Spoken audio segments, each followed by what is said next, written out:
The call sign echoed through the cavernous operations floor like a ghost from another life, crisp and unmistakable, slicing through the hum of servers and the low murmur of executives who believed they controlled every outcome.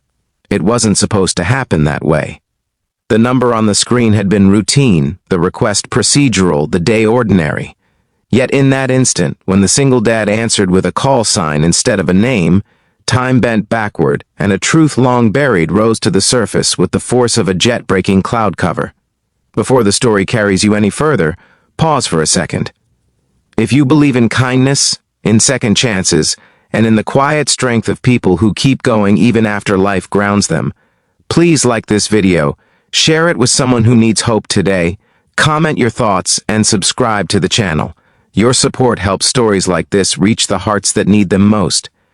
He had once lived above the weather, trusted with lives and machines that demanded perfection. Years ago, his hands had been steady on the controls, his mind trained to calculate wind and risk and mercy in the same breath. Then the accident happened, the kind that doesn't make headlines but changes everything. It wasn't recklessness or failure, just a split second where fate decided differently. The investigation cleared him, but the airline did not.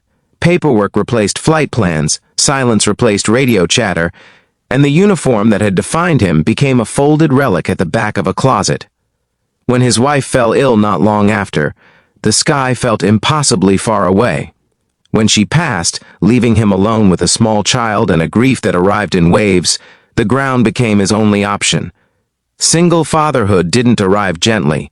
It came with sleepless nights, hospital bills, school lunches assembled before dawn, and a constant fear that love alone wouldn't be enough. He took a job far below his former rank, working operation support for a growing aviation tech company whose glass offices shimmered with ambition. The work was honest and the pay barely covered rent, but it was close to the plains, close enough to remind him who he had been without reopening the wound too deeply. He learned new systems, kept his head down, and answered calls with professionalism sharpened by humility. At home, he learned how to braid hair with clumsy patience and how to make pancakes shaped like airplanes, smiling through the ache when his child asked why he didn't fly anymore. The company's CEO was a legend in boardrooms, known for ruthless efficiency and a forward-facing grin that hid a past carefully curated for press releases. He had built his empire on disruption, on moving fast and cutting loose anything that slowed momentum. To him, people were assets until they weren't. He admired pilots from a distance, the way one admires art behind glass, useful for branding and prestige but separate from the machinery of profit. On the day of the call, he was preparing to announce a partnership that would redefine the company's future, a moment staged with precision and pride. The request came through as a systems check, a verification step before the announcement went live. It should have been seamless. When the line connected, the single dad responded out of habit, a reflex carved into muscle memory by years of training. He answered with a call sign, clean and confident, a small act of identity that had survived everything else. The room stilled. The CEO's smile faltered. Something in that response tugged at a memory he had tried to bury, a memory of a stormy night years ago when a flight he was on had landed against impossible odds, guided by a voice that sounded exactly like this one.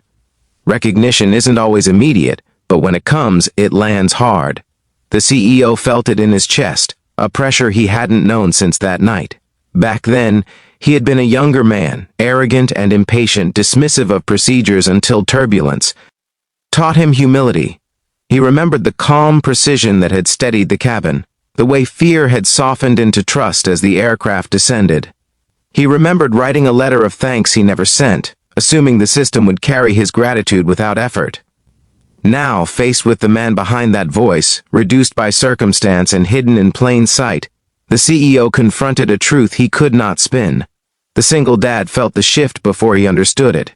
The call didn't end quickly. Questions came that weren't on the checklist, details that only a pilot would notice, considerations that revealed respect rather than oversight. For the first time in years, he wasn't invisible. Yet with that attention came fear. He had learned that hope could be cruel if it rose too fast. He steadied himself the way he always had, by focusing on what he could control and trusting the rest to pass. In the days that followed, the company changed its posture toward him in subtle ways. Meetings he had never been invited to now included his name. Files once closed were reopened. His work was reviewed not for mistakes, but for insight. At home, he didn't mention it to his child, guarding the fragile balance they had built. He continued to pack lunches, to attend school assemblies, to keep promises small and unbreakable. But something inside him began to thaw, a quiet permission to imagine a future that wasn't only survival. The CEO, for his part, wrestled with a reckoning he could not delegate. He dug into records, not to protect himself, but to understand how a system he praised had failed someone who had once protected him. He learned about the accident, the clearance, the quiet dismissal. He learned about the illness, the loss, the years of quiet endurance. The realization wasn't flattering. It demanded humility, and humility was not a skill he practiced often. Yet leadership, he discovered, wasn't only about momentum, it was about repair. When the announcement day arrived, the auditorium filled with applause and expectation. The single dad sat near the back, there to support operations, unseen and uncelebrated as always. As the CEO took the stage, he deviated from the script. He spoke about innovation, yes, but also about responsibility. He spoke about the people behind the technology, about voices that guide others through storms without ever being thanked. Then he did something unexpected. He acknowledged a man in the room whose call sign had once steadied a cabin and whose resilience had steadied a company without recognition. The moment wasn't theatrical. There were no spotlights or swelling music, only a truth spoken plainly. The single dad felt the room turn toward him, not with pity but with respect. The path forward was offered not as charity but as restoration. Training refreshers, a return to the flight deck and a role suited to his life now, flexibility that honored his responsibilities as a father. It wasn't a miracle, it was a correction. Change didn't erase the past. He still woke before dawn, still worried about the ordinary fragility of life. But now his child watched planes with a different kind of wonder, one grounded in possibility rather than loss. The uniform came out of the closet, not as a relic but as a living thing. He learned to fly again, not away from his life but deeper into it, carrying with him the lessons only grounding can teach. As this story nears its close, if it has stirred something in you, if it has reminded you of the power of recognition and the quiet heroism of showing up every day, please take a moment to like the video, share it with someone you care about, and subscribe to the channel. Your engagement keeps these stories alive. And before the ending, we have a special request for you. Comment below with the word hope if you believe that no one is ever truly defined by their worst day. The call sign still mattered, but it no longer carried the weight of a lost identity. It became what it was always meant to be, a bridge between people in moments that mattered. The CEO learned that leadership is measured not by the heights you reach, but by the hands you extend.